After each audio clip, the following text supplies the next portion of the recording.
Virgínia e Zé Felipe se separaram. Como fazer a divisão dos 400 milhões que o casal tem de bens?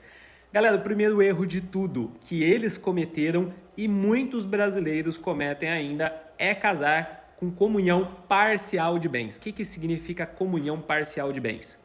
Tudo que eles construíram antes do casamento são bens individuais. Então, se antes do casamento ela tinha tantos milhões de aplicações financeiras, uma casa, um carro, um jato, sei lá, fica para cada um. O que eles construíram após o casamento, mesmo que não tenha sido só um tenha construído, que não é o caso dos dois, os dois têm muito dinheiro, eles dividem entre si.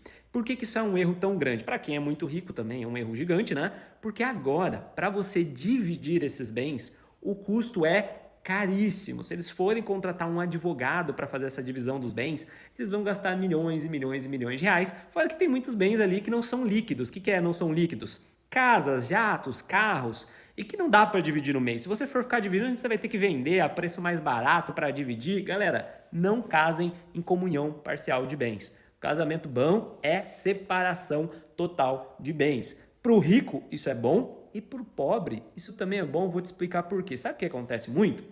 A galera casa com comunhão parcial pensando que, vamos dividir o lucro, né? Mas esquece que o prejuízo também divide, tá bom? Então, se você tiver uma dívida, por exemplo, eu sou casado com a Malu. Se eu me endividar e ficar com uma dívida ativa no meu nome, se eu dever a casa, dever um carro, minha empresa quebrar e eu sair devendo, a dívida pega o nome dela também.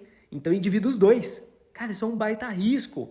Se der certo, legal, divide tudo. Mas se der errado, ferra o casal inteiro. E muitos casais.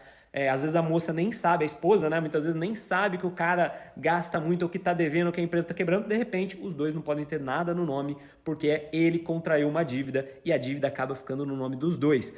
Bruno, mas como é que faz? Você é casado com... Eu sou casado com comunhão.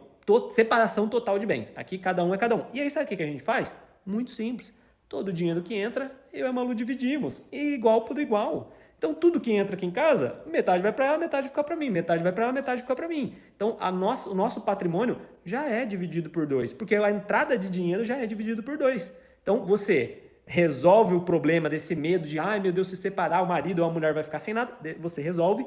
E se eu, se eu contrair uma dívida, não é meu caso, mas se eu contrair uma dívida, se eu quebrar uma empresa, o problema vai só para o meu nome. E se a Malu fizer a mesma coisa, o problema é só para o nome dela. E pelo menos uma pessoa do casal fica com o nome limpo, com o nome seguro, sem nenhum tipo de problema. Então, para mim, casal que realmente se ama e casal inteligente, casa com separação total de bens. Senão, só corre mais risco e pode ainda enriquecer advogado em caso de divórcio. Quero ouvir agora a sua opinião. Comenta aqui embaixo.